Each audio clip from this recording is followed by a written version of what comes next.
ನಮಸ್ತೆ ಕರ್ನಾಟಕ. ನಾನು ಶಂಶೀರ್ ಗುಡ್ಡೋಳಿ. ಕೇವಲ 8 ಎಸೆತ ಟೀಕಾಕಾರರ ಬಾಯನ್ನ ಮುಚ್ಚಿಸಿದ ಯುವ ಕ್ರಿಕೆಟ್ ಆಟಗಾರ.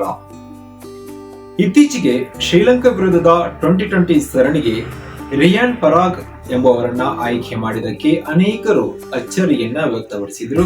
ಜೊತೆಗೆ ಶ್ರೀಲಂಕಾ ವಿರುದ್ಧದ ಮೊದಲ 2020 ಪಂದ್ಯದಲ್ಲಿ ಶಿವಂ ದುಬೆಯ ಬದಲಿಗೆ ಪರಾಗ್ಗೆ ಚಾನ್ಸ್ ಅನ್ನ ನೀಡಲಾಗಿತ್ತು.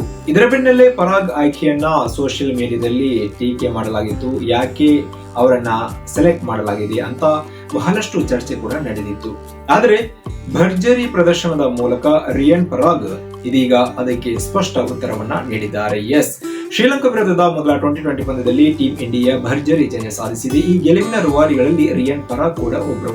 ಯಾಕಂದ್ರೆ ಭಾರತ ತಂಡ ನೀಡಿದಂತಹ 213 ರನ್ಗಳ ಗುರಿಯನ್ನ ಬೆನ್ನತ್ತಿದ್ದ ಶ್ರೀಲಂಕಾ ತಂಡ 14 ಓವರ್ಗಳಲ್ಲಿ ಒಂದು ವಿಕೆಟ್ ಕಳೆದುಕೊಂಡು 140 ರನ್ ಅನ್ನು ಬಾರಿಸಿ ಒಂದು ಸುಸ್ಥಿತಿಯಲ್ಲಿತ್ತು. ಹೀಗಾಗಿ ಟೀಂ ಇಂಡಿಯಾ ಪಾಲಿಗೆ ಕೊನೆಯ 6 ಓವರ್ ನಿರ್ಣಾಯಕವಾಗಿತ್ತು. ಈ ಹಂತದಲ್ಲಿ 15ನೇ ಓವರ್ ಎಸೆದ ಅಕ್ಷರ್ ಪಟೇಲ್ 2 ವಿಕೆಟ್ ಕಬಳಿಸಿದ್ರು. ಆ ಬಳಿಕ 16ನೇ ಓವರ್ನಲ್ಲಿ ರವಿ ವಿಷ್ಣು ಒಂದು ವಿಕೆಟ್ ಅನ್ನು ಪಡೆದರು. ಇನ್ನು 17ನೇ ಓವರ್ ಮೂಲಕ ಚೊಚ್ಚಲ ವಿಕೆಟ್ ಪಡೆದ ರಿಯಾನ್ ಪರಾಗ್ ಹಿಂತಿರುಗಿ ನೋಡೇ ಇಲ್ಲ. ತಮ್ಮ ಮೊದಲ ಓವರ್ನಲ್ಲಿ ಕೇವಲ 5 ರನ್ ನೀಡಿ ಒಂದು ವಿಕೆಟ್ ಪಡೆದಂತಹ ರಿಯಾನ್ ಬಳಿಕ ಬ್ಯಾಕ್ ಟು ಬ್ಯಾಕ್ 2 ವಿಕೆಟ್ ಅನ್ನ ಗೆದ್ದರು.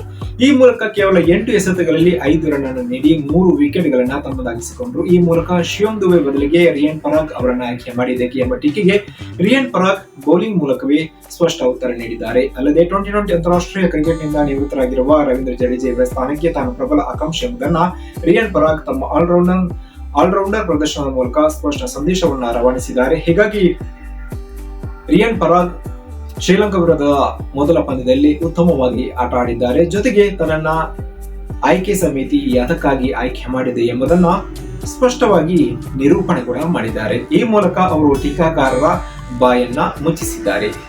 ಸದ್ಯಕ್ಕೆ ಈ ಮಾಹಿತಿಗೆ ಬ್ರೇಕ್ ಹಾಕುತ್ತಾ ಮತ್ತೊಮ್ಮೆ ಹೊಸ ವಿಚಾರದೊಂದಿಗೆ ಬರ್ತೀನಿ. ನಮಸ್ಕಾರ.